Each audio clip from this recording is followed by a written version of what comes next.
മിഷണറിമാർ മതപരിവർത്തനം നടത്തുകയാണെന്ന ഛത്തീസ്ഗഡ് മുഖ്യമന്ത്രിയും BJP നേതാവുമായ വിഷ്ണു ഡിയോ സായിയുടെ ആരോപണത്തിനെതിരെ പ്രതിഷേധിച്ച ക്രിസ്ത്യൻ നേതാക്കൾ വിദ്യാഭ്യാസ ആരോഗ്യ മേഖലകളിലൂടെ മതപരിവർത്തനമാണ് ക്രൈസ്തവർ നടത്തുന്നതെന്ന ആരോപണമാണ് മുഖ്യമന്ത്രി ഉന്നയിച്ചത്. മിഷണറിമാർ വിദ്യാഭ്യാസ ആരോഗ്യ മേഖലകളിൽ ഒരു പ്രബല ശക്തിയാണെന്നും വിദ്യാഭ്യാസ ആരോഗ്യ സേവനങ്ങൾ നൽകുന്നു എന്ന പ്രതീതി സൃഷ്ടിച്ച് അവർ മതപരിവർത്തനം പ്രോത്സാഹിപ്പിക്കുകയാണെന്നും ഇത് അവസാനിപ്പിക്കണമെന്നും മുഖ്യമന്ത്രി പറഞ്ഞത് പ്രതിഷേധത്തിനിടയാക്കിയിരുന്നു. മുഖ്യമന്ത്രിയുടെ പ്രസ്താവന തീർത്തും അടിസ്ഥാനരഹിതമാണെന്ന് റായ്പൂർ അതിരൂപതയുടെ വികാരി ജനറലായ ഫാദർ സെബാസ്റ്റ്യൻ പൂമറ്റം പറഞ്ഞു.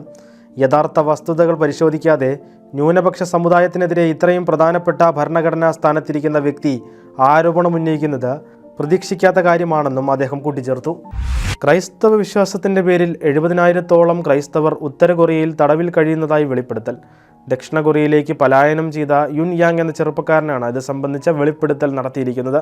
ക്രൈസ്തവരെ പൂർണ്ണമായും ഇല്ലാതാക്കാനുള്ള ശ്രമങ്ങളാണ് ഉത്തര കൊറിയയിൽ നടക്കുന്നതെന്നും യുൻ പറയുന്നു.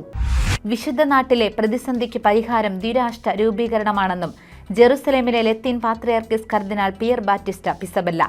താൽക്കാലിക പരിഹാരങ്ങൾ കണ്ടെത്തുകയല്ല, വിശുദ്ധ നാട്ടിലെ പ്രശ്നങ്ങളുടെ വേരുകളിലേക്ക് പോകേണ്ട സമയമാണിത്.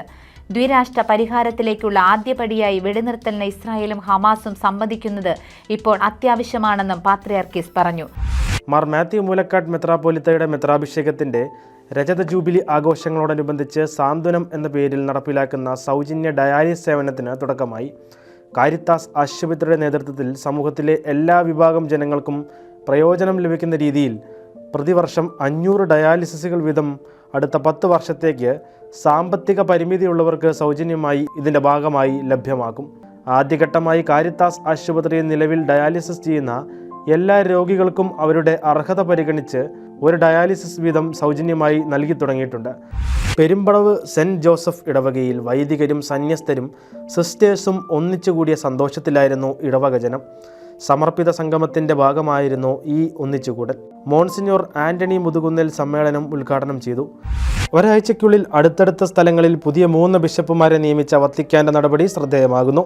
കമ്മ്യൂണിസ്റ്റ് ഭരണത്തിന്റെ കീഴിൽ ക്രൈസ്തവർ കടുത്ത നിയന്ത്രണങ്ങൾ നേരിടുന്ന ചൈനയിലാണ് പുതിയ ബിഷപ്പുമാരെ നിയമിച്ചത് എന്നതാണ് ശ്രദ്ധേയമായ മറ്റൊരു വസ്തുത.